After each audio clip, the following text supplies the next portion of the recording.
regarde ça tous les jours. Juste le milieu. Désolé pour mon manque de répartie. Je sais même pas ce que je débite. C'est dur la géopolitique. Ou un peu comme ma... République. Ma République, non? C'est dur la République quand même, non? Ouais? Non? Ah non, c'est mou, non? Ouais, les mecs se font chier, on dirait un peu. Ouais, c'est un peu mou. Enfin, ça dépend dans quel pays. Ouais. J'y connais pas grand chose, moi. Et c'est quoi une démocratie déjà?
Ça tourne en boucle comme BFM, t'existes plus comme REM. Tout est en grève comme RER, ça capte partout comme France Inter. Faut pas croire tout ce qu'on dit à la télévision. Merci YouTube pour la liberté d'expression. C'est la vérité absolue, c'est de l'info et de l'actu. Si t'as un doute sur le contenu, check les sources ou le nombre de vues. C'est la vérité absolue, c'est de l'info et de l'actu. Si t'as un doute sur le contenu, check les sources ou le nombre de vues. Calme-toi Dimitri, la force tranquille, ça tape dans le mille. De midi à minuit, dégomme les mensonges comme des quilles. Depuis qu'il y a des séances publiques, je veux plus au cirque mais à l'hémicycle. Scandale politique et médiatique, pour rien rater il faut que tu cliques. Mec c'est Rémi, le meilleur du pire en ligne de mire. Aucun parti pris, que des avis bien réfléchis. J'suis encore bourré comme un Polac, donc j'pensais voir Laurent Ournac. J'crois que j'suis toujours à côté de la plaque, mais en politique j'sais qui est le crack. Ouais j'sais qui est le crack. Juste milieu. J'crois que j'sais qui est le crack. Ça lit des kilomètres de presse pour faire un résumé express. Ça charbonne comme un chinois avec la qualité d'un bavarois. On sera en retraite après notre mort, on sera bouffé par l'inflation. Dans le doute je vais voter Voldemort pour les prochaines élections. Passe de la country à la drill sans transition. C'était pas une bonne idée de me confier cette mission. Si t'aimes pas, dégoûte pas les autres. C'est pas moi qui le dis, moi je suis le roi des pauvres. Pour réfléchir j'ai qu'un euro, non moi je tomberai pas dans la fraude. Je le prononce Fröhliches Mittel, comme Angela Merkel. Désolé, je fais ce que je peux, je trouve ma répartie chez Lidl. Des enquêtes exceptionnelles, pas de langue de bois et de l'humour. La revue c'est juste mensuel, les vidéos c'est juste tous les jours. Ouais c'est juste tous les jours. Juste milieu. Regarde ça tous les jours. Juste milieu. Désolé pour mon manque de répartie.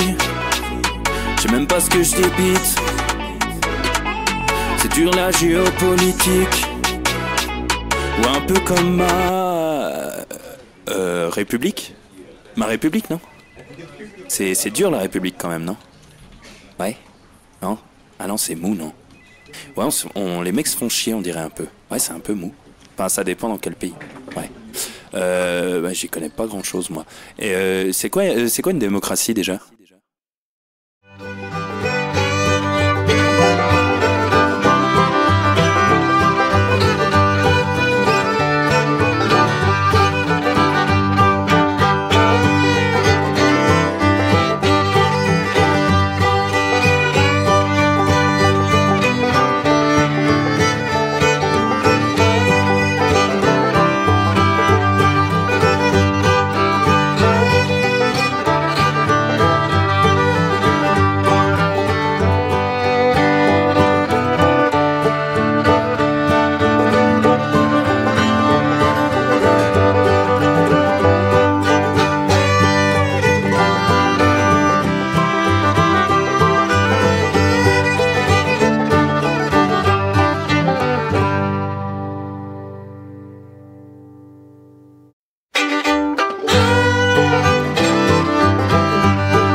Ça tourne en boucle comme BFM, t'existes plus comme REM. Tout est en grève comme RER, ça capte partout comme France Inter.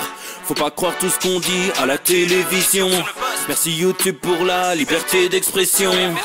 C'est la vérité absolue, c'est de l'info et de l'actu. Si t'as un doute sur le contenu, check les sources ou le nombre de vues. C'est la vérité absolue, c'est de l'info et de l'actu. Si t'as un doute sur le contenu, check les sources ou le nombre de vues. Calme-toi Dimitri, la force tranquille, ça tape dans le mille. De midi à minuit, dégomme les mensonges comme des quilles. Depuis qu'il y a des séances publiques, je veux plus au cirque mais à l'hémicycle. Scandale politique et médiatique, pour rien rater il faut que tu cliques. Mec c'est Rémi, le meilleur du pire en ligne de mire. Aucun parti pris, que des avis bien réfléchis. J'suis encore bourré comme un Polac, donc j'pensais voir Laurent Ournac. J'crois que j'suis toujours à côté de la plaque, mais en politique c'est qui est le crack. Ouais j'sais qui est le crack. Juste milieu. J'crois que c'est qui est le crack.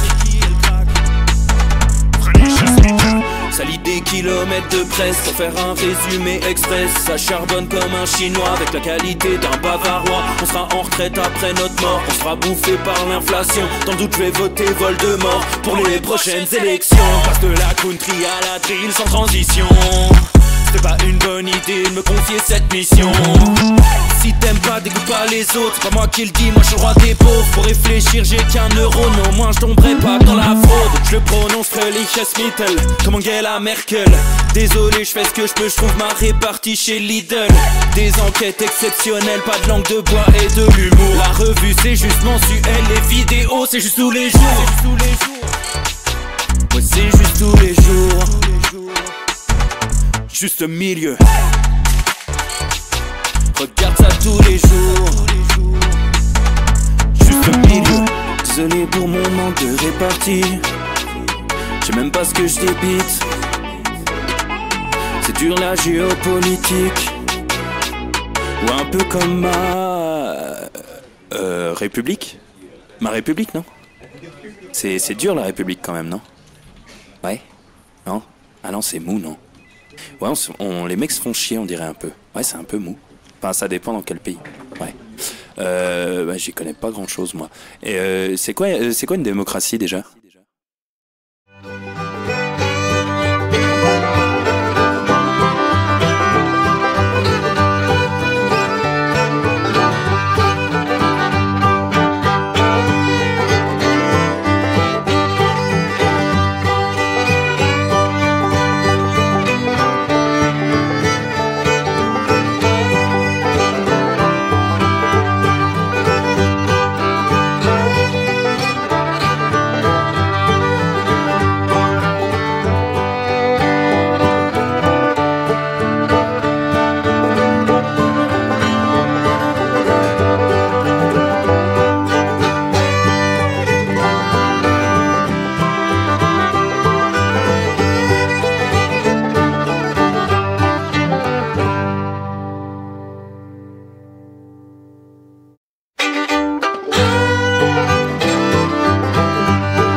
Messieurs, dames, bien le bonjour, chers amis. Ça y est, il est l'heure du Juste Bistrot, les copains.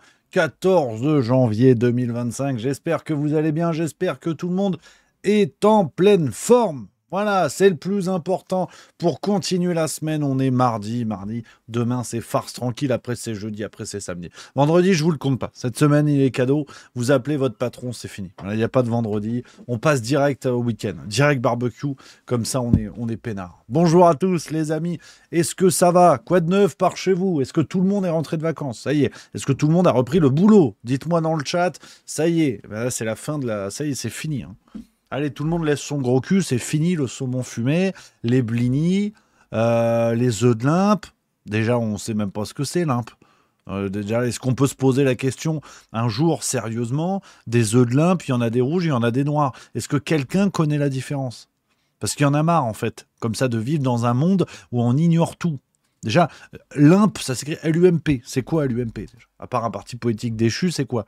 Bon, on peut dire lompe aussi. Mais pourquoi il y a des rouges, pourquoi il y a des noirs? J'aimerais que des gens me renseignent dans le chat, qu'on ait un peu des vraies infos avant de parler d'autres choses.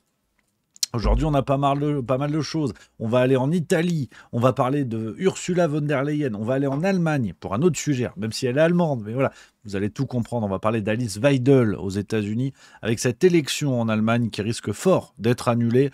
On va papoter de tout ça, les copains, ensemble. Voilà, toujours ensemble, c'est le plus important. Alors, on a la girafe 84 qui répond aux vraies questions. Bonjour à tous les amis, bien sûr. Qui dit limpe, c'est pas un poisson. J'en sais rien, moi. J'en ai aucune idée. Regarde, est-ce que j'ai la gueule de Georges Pernou? Voilà. Est-ce que c'est Thalassa cette émission? Non. Mais si tu tapes lompe, apparemment c'est un poisson. Apparemment, attends, regarde. C'est un poisson ou le sosie de Mathilde Panot, on ne sait pas, mais on dirait que c'est un poisson en tout cas, en premier lieu, qui est aussi un poisson, le lieu. Et regarde, voilà, c'est ça. Ça, c'est limpe. Lui, on va lui chipper les œufs pour manger ça. Oh, il a une drôle de tête quand même. Ah ouais, ça a des gros yeux, hein, cette affaire. C'est marrant, hein. Ah, il y a un côté plus Elisabeth Borne en vrai. Attends, regarde, si tu tapes à côté, tu mets Elisabeth Borne. Il y a un délire, hein. Est-ce que finalement c'est pas un poiscaille? Parce que tout le monde nous fait chier avec ces histoires de reptiliens. Les politiciens seraient des reptiliens. Bon, je sais pas si c'est vrai, j'en sais rien. Mais je dis juste que... Attends, comment on fait pour gérer plusieurs fenêtres? Attends, regarde, là. Ah mais merde, vous envoyez... Ah oui, mais vous envoyez qu'une. Oh là là là là là, pas sorti de la quiche avec moi. Regardez, ça c'est Elisabeth Borne. Voilà. Et là, je vais vous montrer un poisson, un lompe. Regarde, ça c'est lompe. T'as vu, c'est pas évident la différence, hein.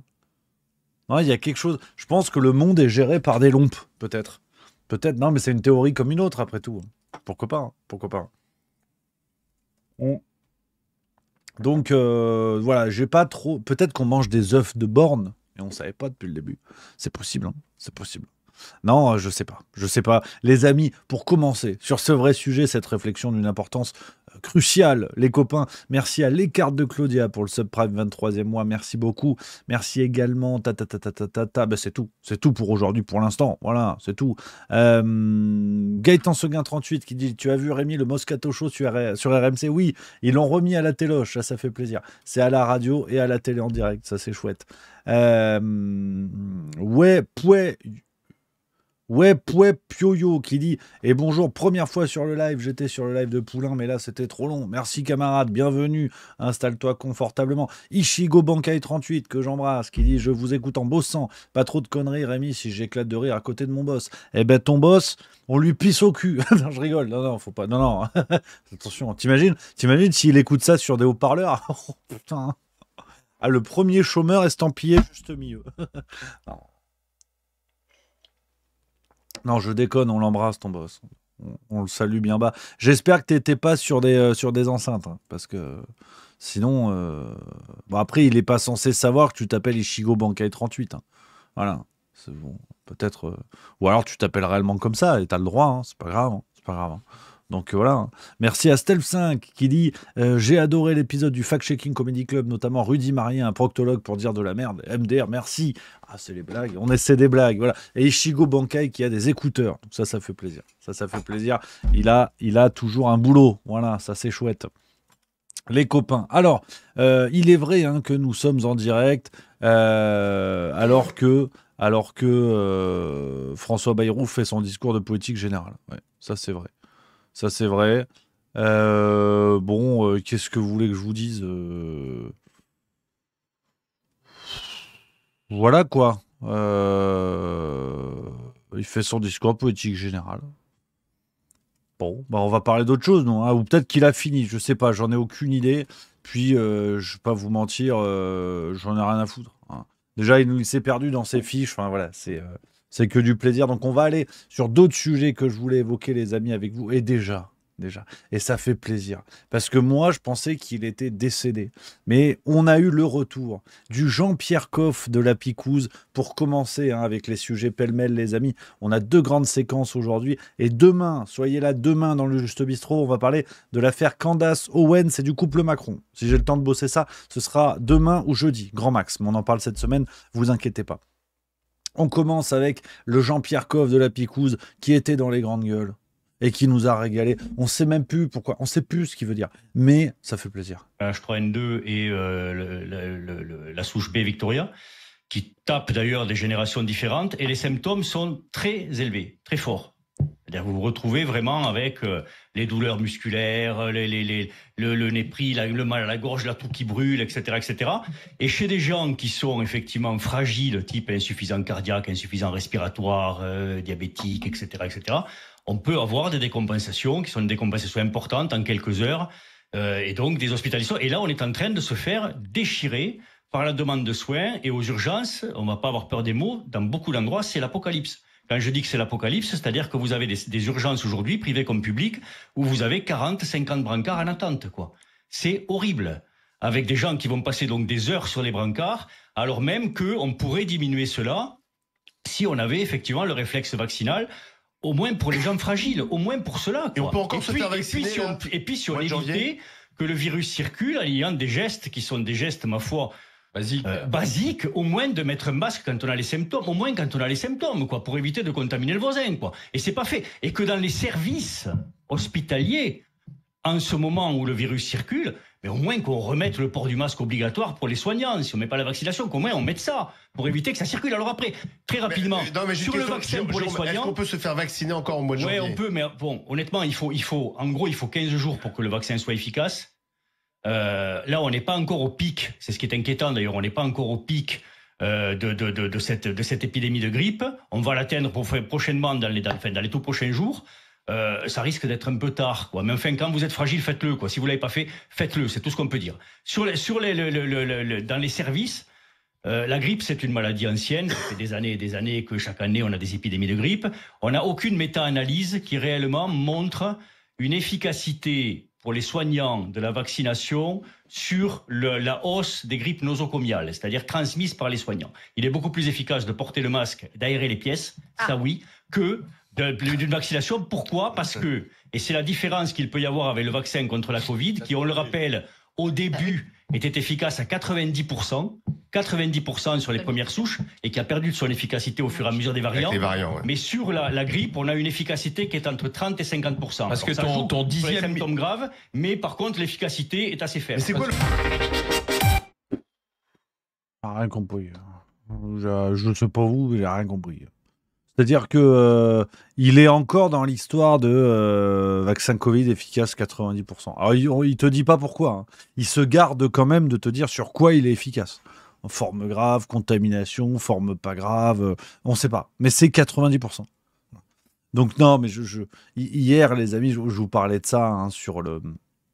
Après tout, ce qui perd nos sociétés, ce qui nous perd peut-être au quotidien, c'est de ne pas réussir à percevoir, à vraiment percevoir ce qu'on a sous les yeux. Et je veux dire, M. Marty est quelqu'un déjà qui a été condamné par son ordre, qui a été poursuivi par l'ordre des médecins quand même, donc ça fait mauvais genre. Quelqu'un qui a dit ouvertement n'importe quoi. Donc cette fameuse histoire, alors on en parle souvent, on en fait la blague, mais cette fameuse histoire des millions d'années de recul, si on accumule la durée de vaccination des uns et des autres, je veux dire, il est définitivement décrédibilisé, ce pauvre monsieur. Donc il y a une forme, comment dire, c'est un peu rude l'expression que je vais utiliser, mais il y a une sorte de soin palliatif de la connerie. Dans la mesure où nos médias, les intervenants médiatiques, nos politiciens ne peuvent pas se dédire. C'est un réflexe humain, vous savez. Quand vous persévérez dans une idée, alors que au bout d'un moment, vous vous rendez compte que c'est une connerie, c'est très dur de dire « je me suis trompé ». Ça, c'est humain, dans tous les domaines, dans tous les secteurs, en amour, en famille, au travail, dans la vraie vie, ce que vous voulez.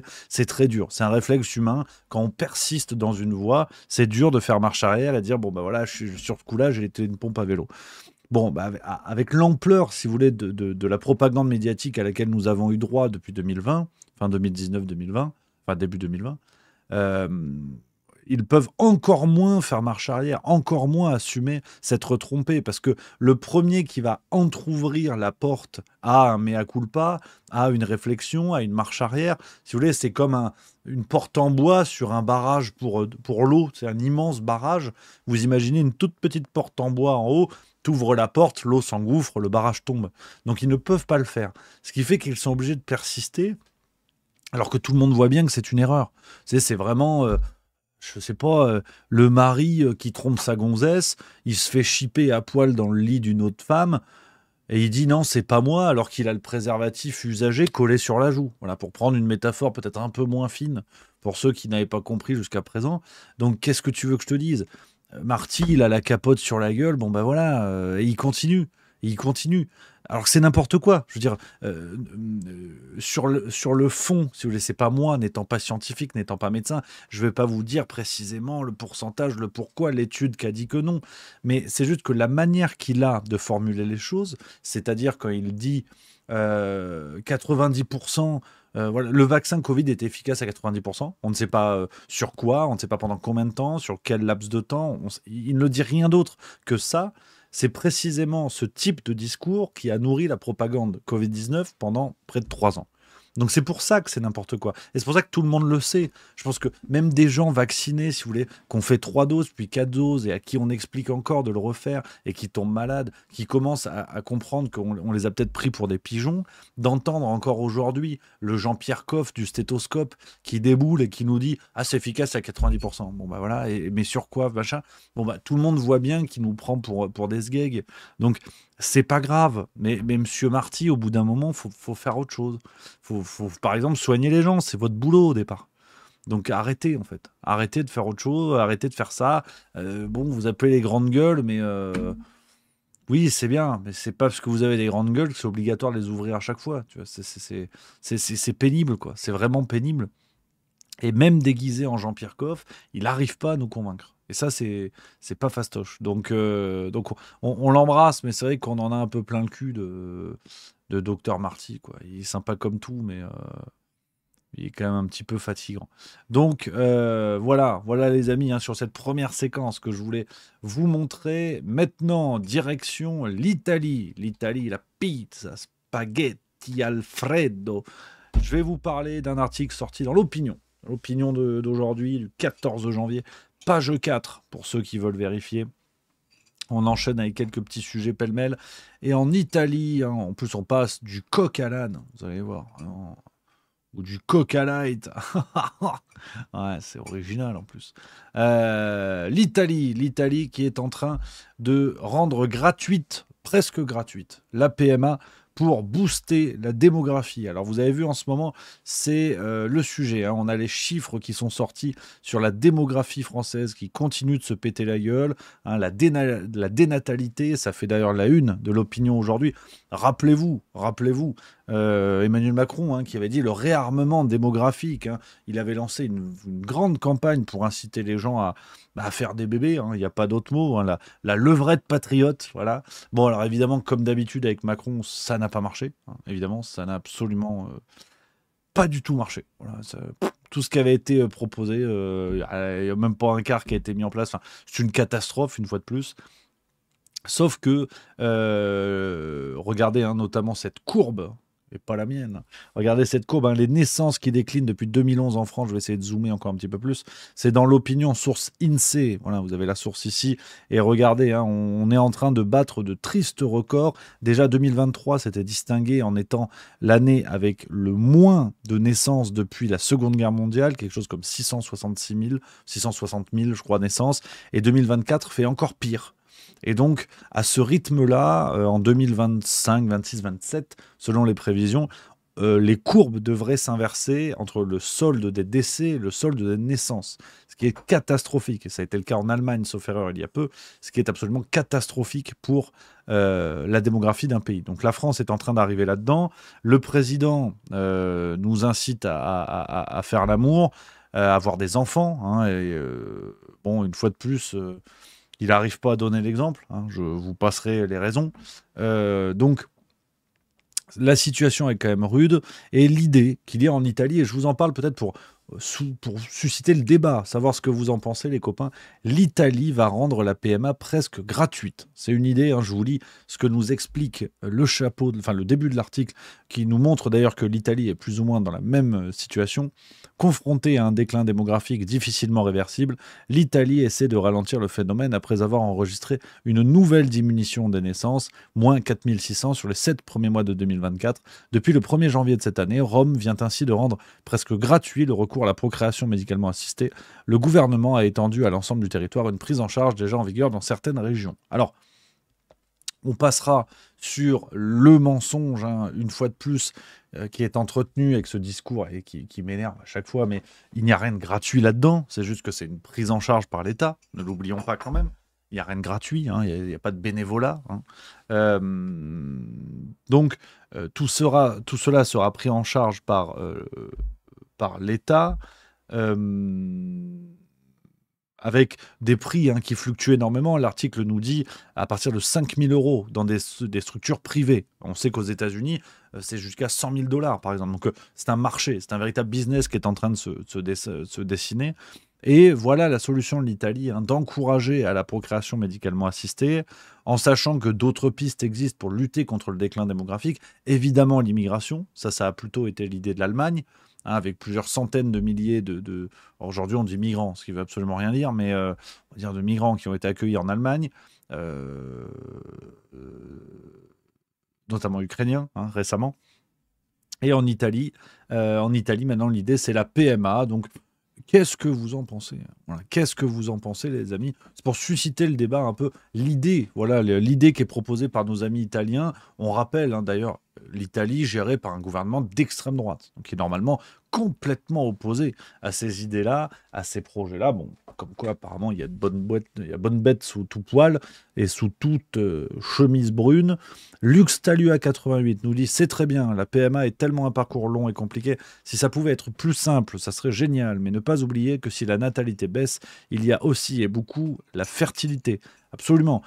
D'ailleurs, je vous en parle de ça, on va avoir la chance de le recevoir, j'espère, sur Juste Milieu. C'est l'ami Pierre Chaillot, qu'on salue, qu'on embrasse, qui vient de boucler son prochain ouvrage et qui va justement parler des victimes des vaccins Covid-19. Et il y aura la question, hein, de la fertilité qui sera abordée. Ce sera aux éditions L'Artilleur. Donc voilà, le rendez-vous est pris avec l'ami Pierre Chaillot. Ce sera à la fin du mois, la sortie du livre, fin janvier, début février.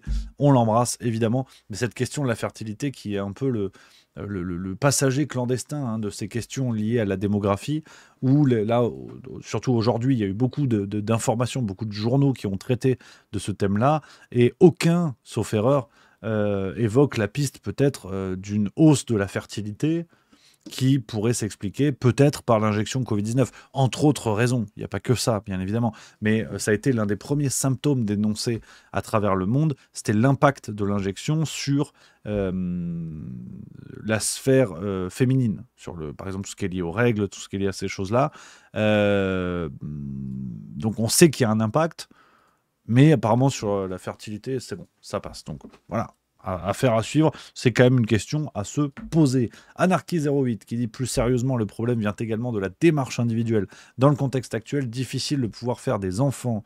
Hervéro qui dit: entre les perturbateurs endocriniens, les œstrogènes dans l'eau potable et les effets de Vax, la fertilité a pris un sacré coup. Victor Macno, la fertilité est peut-être aussi une gestation qui n'arrive pas à terme. Voilà. J9F2 qui dit: et toujours pas de vraie politique familiale. Je suis totalement d'accord. Totally agree avec vous, les amis. On avance et on va vers le premier grand sujet du jour. Je vais peut-être me muer en fact-checker aujourd'hui. On va parler d'Ursula von der Leyen. Ursula von der Leyen, on en a beaucoup parlé ces derniers temps, avec la pneumonie. Elle est malade, bichette.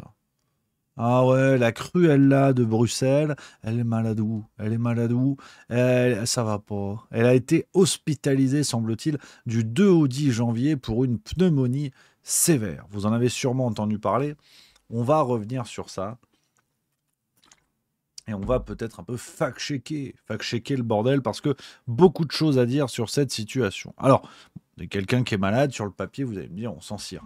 Mais tout est un peu plus compliqué. Parce que l'opinion encore, on parle toujours dans l'édition du 14 janvier, nous dit « L'hospitalisation cachée de von der Leyen nuit à Bruxelles. La présidente de la Commission européenne a resserré les griffes de son pouvoir depuis son lit d'hôpital. » Alors, ce que nous explique l'opinion est un petit peu abracadabrantesque, on a envie de dire. On a envie d'utiliser des mots très longs comme ça. Parce que Ursula la déchirure, elle nous dit que, on nous explique que suite à un rendez-vous à l'hôpital d'Hanovre en Allemagne le jeudi 2 janvier, celle-ci a été hospitalisée pour une inflammation des poumons. Elle n'est ressortie de l'établissement que le vendredi 10 janvier. Pourtant, il a fallu attendre un article de l'agence de presse allemande dpa le 10 janvier pour que la nouvelle soit connue. Durant la semaine où la présidente de la commission était absente, le service du porte-parole de l'institution a indiqué qu'elle était atteinte d'une pneumonie sévère, mais interrogé à plusieurs reprises sur les détails de son état de santé, il a indiqué qu'il n'y avait pas de mise à jour ni de nouvelles à donner. Alors, ce que nous dit Libération, ce que nous dit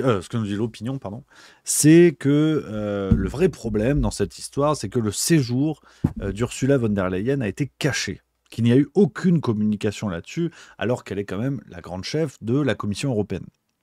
Et il faut prendre des décisions, parce que ça rigole pas. Il faut les mesurer, les courbures des concombres et la recette des pizzas. Il faut qu'il y ait du monde qui bosse.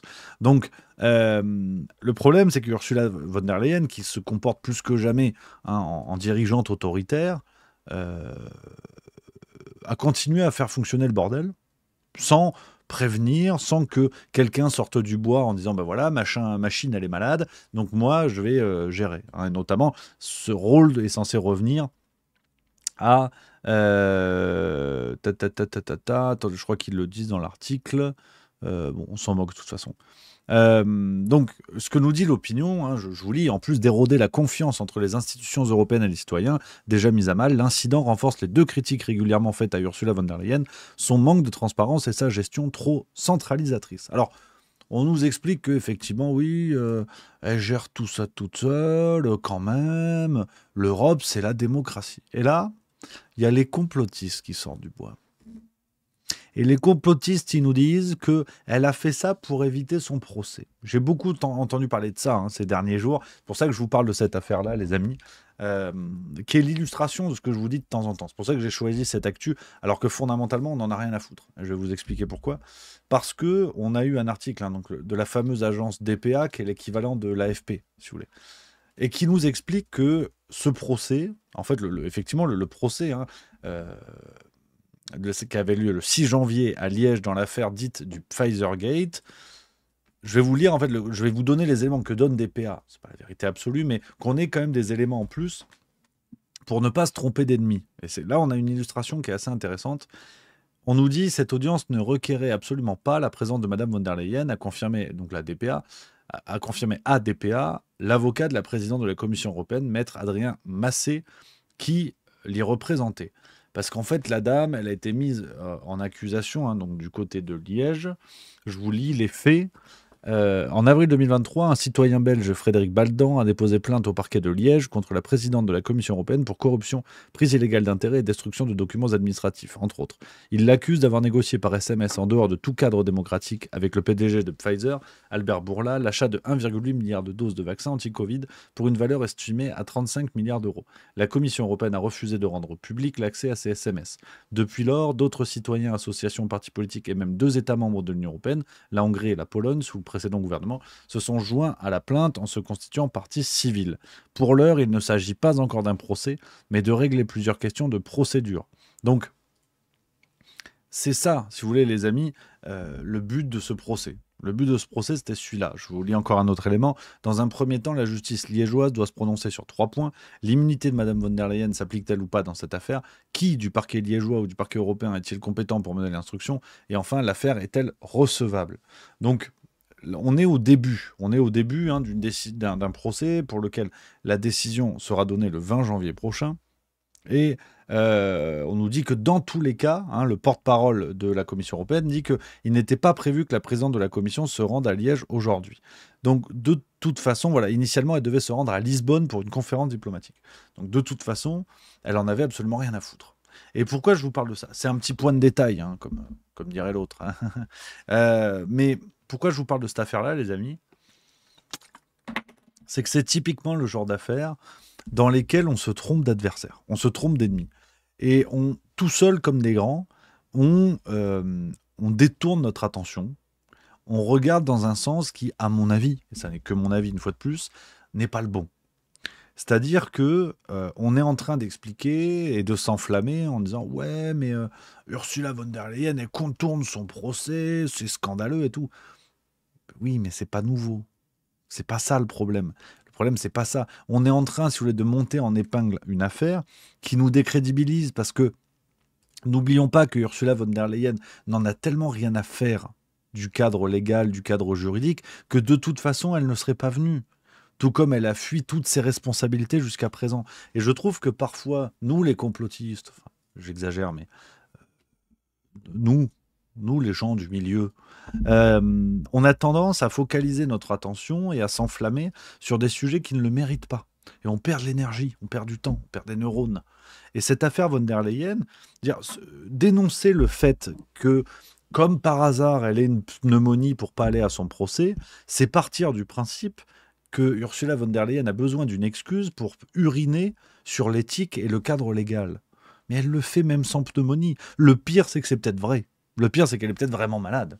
Donc, je pense que sur ces affaires-là, les amis, il faut être prudent. Il faut être prudent et savoir qui nous avons en face, si vous voulez. Savoir de qui on parle et de ne pas monter en épingle des choses qui n'ont pas besoin de l'être. La Commission européenne, vous l'avez vu encore récemment avec l'affaire Eva Kaili, une dame chez qui on a trouvé des sacs de sport remplis de billets, remplis d'argent liquide. Donc, si vous voulez, voilà ce qu'est la Commission européenne aujourd'hui. Et cette dame a été réintégrée, vice-présidente de la Commission à l'époque. Donc, si vous voulez,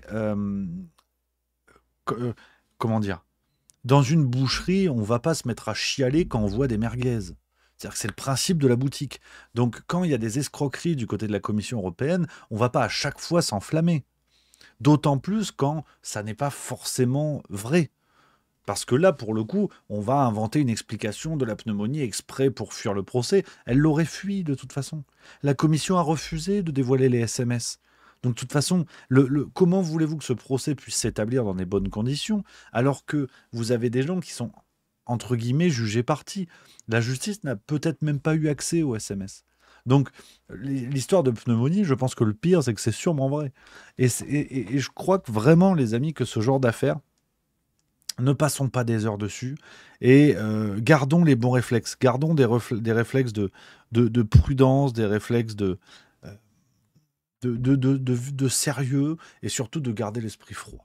Gardez l'esprit froid, gardons notre complotisme, gardons nos réflexes de vigilance pour des sujets qui le méritent, où il n'y a pas, si vous voulez, de prérequis, où on sait déjà que von der Leyen, c'est la Cruella du film, et qu'elle ne va pas nous surprendre un jour en arrivant dans les médias et en expliquant toutes les magouilles de ce qu'elle a pu faire depuis des années. Donc je voulais absolument vous parler de ça, les copains, de cette affaire Ursula von der Leyen, parce que je trouve que ça, c'est une bonne illustration pratique. Voilà. Peut-être des réflexes, à mon avis, qu'il faut nourrir pour rester prudent, pour garder l'esprit froid et mettre de l'énergie et du cerveau quand c'est nécessaire, quand c'est mérité et quand c'est méritoire. Voilà ce que je voulais. Petite intervention presque théorique, les copains, sur ce que je voulais vous dire. Alors, les copains, très bonne vanne d'Anarchy08 pour la transition qui nous dit au final, on peut dire que cette histoire de pneumonie arrivera vite à bout de souffle. C'est excellent, j'adore. Ah, c'est génial. C'est génial. Sans transition, les amis, on reste un petit peu en Allemagne. Avec Alice Weidel. Alors, Alice Weidel, vous avez peut-être entendu parler d'elle. C'est la chef de l'AfD Alternative für Deutschland, l'extrême droite allemande. Je vais vous montrer sa tronchetta. On a des élections législatives qui arrivent à toute vitesse en Allemagne et l'AfD n'a jamais été aussi proche du pouvoir, aussi proche de la victoire, crédité à 20% pour l'instant dans les sondages en Allemagne.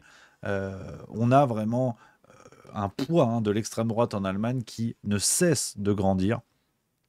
Je vais vous montrer la tronchetta de la personne avant de développer un petit peu là-dessus, parce que encore une belle illustration hein, Regardez, voilà, regardez, encore une belle illustration de comportement médiatique à peine orienté. Parteitag die wahre Alice Weidel gesehen? Also die wahre Alice Weidel steht vor Ihnen und Bon, on comprend que dalle, c'est de l'allemand, mais au départ, je voulais juste vous montrer sa tête. Donc, qu'est-ce qui se passe? Qu'est-ce qui se passe? Alors, dans le contexte que vous connaissez de la situation en Roumanie, dont on a beaucoup parlé ces dernières semaines, l'Union européenne forcée de se dévoiler, de montrer son visage, et qui a contribué lourdement à annuler l'élection, hein, second tour, de l'élection en Roumanie, avec ce Călin Georgescu, qui était en très bonne place, qui, sauf grande surprise, devait l'emporter, et pour une ingérence sur TikTok, c'est le motif officiel, l'élection a été annulée par la Cour constitutionnelle roumaine. On en a déjà beaucoup parlé. Mais ce qui est très intéressant, et je dis ça pour la blague, évidemment, c'est pas du tout ce que je pense pour nos amis roumains. L'Union européenne, si vous voulez, jusqu'à présent, on se disait, bon, les pays de l'Est, on s'en branle, c'est bon, on va annuler des élections, on s'en fout, tu vois. Pour l'Union européenne, c'était un peu ça. Sauf que là, le problème, c'est que l'Union européenne risque fort de devoir sortir du bois et d'annuler l'élection en Allemagne. Et là, c'est déjà plus la même mayonnaise, hein, c'est plus la même bouillabaisse, même j'ai envie de dire, parce que là, si l'Union européenne commence à peser sur des élections en Allemagne, elle s'en prend à l'un des pays fondateurs et l'un des pays les plus importants de l'Union européenne. Sauf que c'est ce qui risque très fort de se passer. Parce que Alice Weidel, déjà, hein, pour résumer un petit peu l'affaire, les amis, vous avez donc ce parti, l'AfD, j'ai envie de vous dire l'équivalent du RN, mais pas franchement, enfin on va voir, mais en tout cas un parti dit d'extrême droite, est un parti qui, sur le papier, je dis bien sur le papier, parce qu'on a toujours hein, ce risque d'une mélonite aiguë, hein, c'est-à-dire de grandes promesses électorales qui finalement se finissent en gorge chaude. L'AfD qui envisage de mettre un gros coup de pied dans la fourmilière de l'Union européenne, qui évoque peut-être une sortie de l'Union européenne, en tout cas qui critique ouvertement le système européen. On a des critiques contre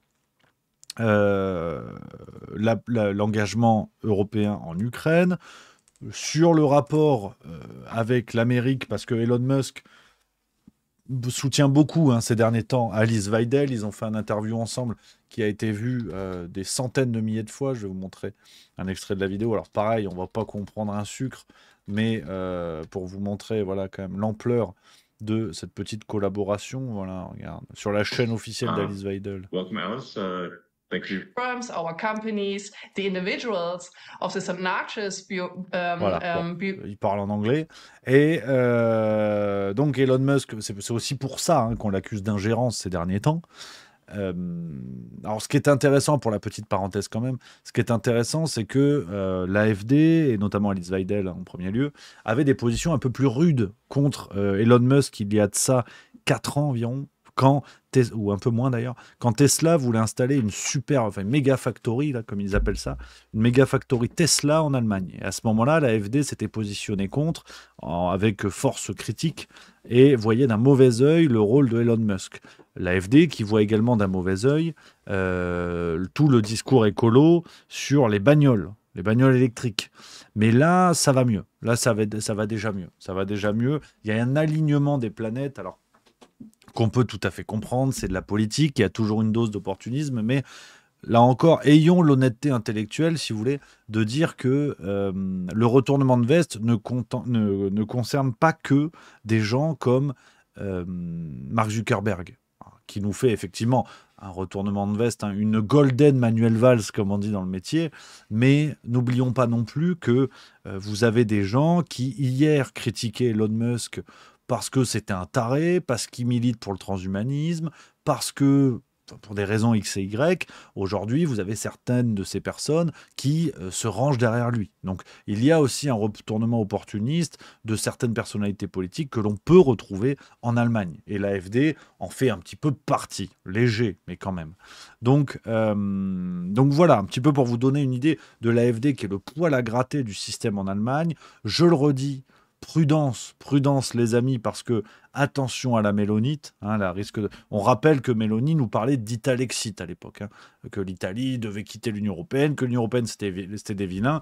Aujourd'hui, avec von der Leyen, enfin Mélanie von der Leyen, c'est les demoiselles de Rochefort. Hein, donc bon, soyons prudents, on verra bien, mais affaire à suivre. Donc pourquoi je vous parle d'Alice Weidel? C'est que nos médias qui ne savent déjà plus vraiment où donner de la tête, parce que tout est tellement d'extrême droite désormais, que c'est difficile de faire une campagne dirigée pour décrédibiliser quelqu'un, ce qui est leur méthode habituelle, vous le savez. Quand un personnage dans le monde entier, genre même dans le trou du cul du Groenland, quand le personnage est d'extrême droite, nos médias, la grande majorité, pas tous, se mettent en ordre de bataille et on va le défoncer avec les mêmes arguments, extrême droite, néo-nazi, et il a fécondé sa grand-tante. Donc, Alice Weidel n'y échappe pas. Alors, vous n'avez peut-être pas entendu parler, parce que comme tout le monde est d'extrême droite en ce moment, il faut s'en prendre à Trump, il faut s'en prendre à Musk, il faut s'en prendre à Tutti Quanti, à Meloni, enfin j'en sais rien, à qui vous voulez, à Le Pen qui est mort, enfin, tout est d'extrême droite en ce moment, donc c'est un petit peu tendax. Mais on a quand même Le Figaro, hein, ce matin, Le Figaro du 14 janvier, qui nous fait un article, hein, classique. Alors, je ne l'ai pas là sur mon ordi, Le Figaro. Je vous raconte, hein, j'ai pris mes notes en lisant mes journaux ce matin. On a des phrases comme hein, Alice Weidel fraye, du verbe frayer, hein, dans les meetings avec des militants néo-nazis. Voilà, ça aussi, c'est classique.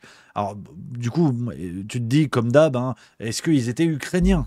Parce que si c'est des néo-nazis du bataillon Azov, ça compte pas. C'est comme au Uno. T'as pas le droit à 1+2 sur 1+2. Ça, le truc. Et donc là, ils te disent pas. On te parle également d'un certain Björn Höck, qui est du côté de l'AfD, qui est un membre aussi de l'AfD. Et l'article nous dit que c'est l'aile radicale du parti flirtant avec les néo-nazis. Décidément, ils sont partout, les néo-nazis. C'est fou quand même. Peut-être Mbappé, il est nul en ce moment, on va nous dire il est néo-nazi. Non mais on sait pas. Merci à Xtroper1 pour le subprime, c'est un tout nouveau sub, merci camarade. Donc, je vous dis ça avec un peu de légèreté les amis, parce que vraiment c'est caricatural hein, de ces campagnes médiatiques dirigées pour tenter de décrédibiliser des personnages, sauf que à force ça ne marche plus. Hein. À force d'être dans l'outrance, dans l'excès, ça ne marche plus. Et d'ailleurs, ça se contredit. Hein. Rappelons que être néo-nazi, c'était pas si grave quand c'était le bataillon Azov, mais en fait, c'est grave quand c'est l'AfD. Mais, enfin bon, ça devient évidemment ridicule. Mais tout ça pour revenir au point de départ hein, de ce que je vous disais, et aujourd'hui d'un risque assez clair hein, du côté de l'Union européenne, qui commence gentiment à en parler, alors même si lui s'est fait lourder comme une daube, mais qui commence gentiment à évoquer les élections en Allemagne. Regardez, par exemple, ce que nous a dit Thierry Breton, c'était aujourd'hui ou hier. Pour l'instant, gardons notre sang-froid et faisons appliquer nos lois en Europe lorsque celles-ci risquent d'être circonvenues et qu'elles peuvent, et si on ne les applique pas, conduire effectivement à des interférences. On l'a fait en Roumanie, il faudra évidemment le faire si c'est nécessaire en Allemagne. Voilà. Donc, pourquoi Thierry Breton nous parle de la Roumanie, nous parle de l'Allemagne, il nous parle d'ingérence? C'est ce que je vous disais tout à l'heure. On a cette petite mélodie qui s'installe avec en fait le discours. Oui, mais Elon Musk, il fait de l'ingérence. Il fait de l'ingérence dans les élections parce qu'il fait des tweets. Il fait des tweets, on en a déjà parlé hein, la semaine dernière, les copains, je radote, hein, mais la justification qui a été donnée, alors, pas en Roumanie pour le coup, là c'était des ingérences russes sur TikTok, voilà. Hein, bientôt la propagande chinoise sur Uber Eats, voilà, les mensonges vietnamiens sur copains d'avant, tout est possible. Et donc là, les ingérences, c'est plus la Russie, c'est Elon Musk. Et donc, il faut le prendre au premier degré. Hein. Cette déclaration, il faut le prendre pour ce qu'elle est. C'est-à-dire, pour l'Union européenne, éloigner les enfants, je risque de dire des gros mots, hein. Pour l'Union européenne, les citoyens, c'est de la merdasse. C'est vraiment s'appuyer, comme dirait Jacouille dans Les Visiteurs. L'Union européenne, en tout cas ses têtes pensantes, enfin tête, oui, et pensante, ça reste à voir, mais estime que on peut tromper des millions de citoyens avec des TikTok. Elon Musk est capable de renverser une élection. Voilà. Parce que les citoyens sont cons. Les citoyens sont des imbéciles. Et donc, le moindre guignol qui déboule avec des messages qui visent à encourager tel vote ou telle idée, ce guignol-là peut renverser une opinion. Voilà quelle est la conception, si vous voulez, de l'Union européenne. Avec ce genre de choses, quand il lutte contre les ingérences, en fait, il vous explique en sous-teinte que les citoyens sont des abrutis et sont prêts à gober n'importe quoi. Donc, c'est sidérant, si vous voulez, de vous dire que l'Union européenne en est là. Je redis ce que je vous dis de temps en temps. Je pense que ça n'est pas l'Union européenne en tant que telle qui est un projet néfaste. Ça se discute, mais dans sa structure originelle, on va dire, on est un peu plus proche de quelque chose qui peut être fonctionnel. Mais les gens qui incarnent aujourd'hui l'Union européenne sont des dictateurs en puissance. En tout cas, adoptent des positions dictatoriales. Parce que là, on va dire, changer le résultat d'une élection parce qu'on estime que n'importe quel gogo a la capacité de faire changer d'avis des millions de vos citoyens, le stade d'après, c'est tu fais plus du tout d'élection. C'est toi qui choisis, ce qui s'appelle une dictature. Même les rois font pas ça, parce qu'au moins ils se transmettent par le sang. Tu vois. Voilà, Taken, la princesse, tout va bien. Donc, pour vous dire quand même où on en est. Pour vous dire où on en est, et ça passe. Mais ce qui est très intéressant, c'est que, pour revenir à ce que je vous disais tout à l'heure, quand on s'en prend à la Roumanie, il y a une forme de mépris géographique, tout le monde s'en cire. Tu sais, la Roumanie, c'est... ouais, mais c'est bon, t'inquiète. En fait, c'est le mec que tu as invité dans ta soirée, là, ta crémaillère, c'est l'oncle du copain de ta sœur. Et puis, tu sais, on te dit, Philippe, il est bourré. Philippe, il est en train de vomir dans les chiottes. Bon, t'en as rien à foutre, en fait. Tu dis, bon, Philippe, il s'essuie, puis il rentre chez lui. Là, l'Allemagne. Donc là, l'Allemagne, on commence directement de parler de ta tante, tu vois. Donc ça va se voir. Et l'Union européenne va voir beaucoup plus facilement le fait que les pays qui composent l'Union européenne, vont voir beaucoup plus facilement que l'UE s'insère dans le résultat des élections en Allemagne. Et là, il n'y aura pas d'ingérence, là, évidemment, parce que l'ingérence, ça marche que pour les autres. Ça ne marche pas. Comme l'Union européenne a définitivement accepté l'idée que les nations étaient mortes et que ils peuvent se mettre dedans. C'est là où c'est intéressant dans le discours. Tu te dis, l'Allemagne en tant que nation, si Elon Musk influence les élections, c'est que l'Union européenne sont aussi une source d'ingérence. Non. Ça, voilà. Non, pas plus 2. Parce que ton plus 2, il est bleu, et là, c'était rouge. Donc, ça va pas. Donc, affaire à suivre. Je vous dis pas que la salade, elle est jouée, mais j'ai hâte, vraiment, c'est à la fin du mois, je crois que c'est le 25, l'élection en Allemagne. J'ai très hâte de voir ce qui va se passer, de voir le comportement de l'Union européenne. Affaire à suivre. Affaire à suivre, les amis. On va avoir, à mon avis, de drôles de surprises. On en reparlera, évidemment, dans le Juste Bistrot. Mais je voulais déjà vous dire tout ça. Voilà, on est pas mal. On est pas mal déjà aujourd'hui. J'ai évoqué ce que je voulais évoquer avec vous, les copains. Dites-moi un peu dans le chat ce que vous en pensez, ou ce que vous en pensez pas. Voilà, dites-moi un petit peu tout ça. Anarchy08, à ton avis, Rémi, est-ce qu'il y aurait une possibilité d'ingérence de l'UE pour permettre à Macron de faire un 3e mandat? Honnêtement, avant l'exemple de la Roumanie, donc il y a 2 mois, je t'aurais dit ce serait trop gros. Et je crois que d'ailleurs on l'avait déjà parlé, je vous avais dit ça va forcément entraîner un réveil des peuples. Mais il y a une telle apathie, sans parler de Jean-Michel, que tout me semble possible. Et franchement, je pense avoir changé d'avis sur ta question. Parce que si rien ne se passe en Allemagne et que nos amis allemands ne se décident pas à si tenter que l'UE annule l'élection dans l'hypothèse où l'AfD est très bien placée, voire premier, qu'on soit bien d'accord. Là, on est dans la supposition. S'il ne se passe rien en Allemagne à ce moment-là, moi, je veux dire, tout est possible. Donc, Anarchy 08, je ne sais pas trop quoi te répondre parce que ça me fait changer d'avis. Le réel me fait changer d'avis. Comme on dit, il n'y a que les cons qui ne changent pas d'avis. Donc, comme je suis très très con, je change beaucoup d'avis. Donc, affaire à suivre. Parce qu'en Roumanie, ça bouge. Nos amis roumains, il y a beaucoup de manifestations. Ça, on en parle moins, curieusement. Mais on a quand même pas mal de manifestations. Donc, affaire à suivre. Affaire à suivre. Et franchement... ouais, je sais pas trop. Regardez, on a des vidéos qui sortent sur les réseaux sociaux. Alors, faudrait vérifier les sources. Florent Philippot l'a partagé notamment. Regardez ce qui se passe en Roumanie. Il y a des manifestations. On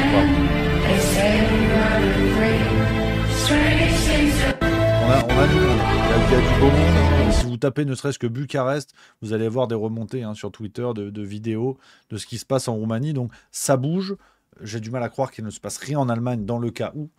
Donc affaire à suivre. Enfin, affaire à suivre et bisous à nos amis roumains. Force à eux. Voilà, force à eux, à nos amis roumains qu'on embrasse, évidemment. Donc voilà les copains. Ce que je pouvais vous dire pour aujourd'hui. On va raccrocher les crampons un petit peu plus tôt ce soir. Demain, on va se retrouver, évidemment. Demain, c'est la farce tranquille à 18h et c'est le Juste Bistrot qui sera là, bien évidemment, les copains. Alors, ce que je peux vous dire déjà, c'est aller la France ce soir, début du mondial de handball. C'est aussi pour ça que je rentre un peu plus tôt à la baraque. France-Qatar pour l'ouverture du mondial. Les amis, la Coupe du monde de handball après la catastrophe de nos Jeux Olympiques à la baraque où on s'est fait sortir par les Allemands. On retrouve le Qatar ce soir. Qatar rira bien, qui rira le dernier.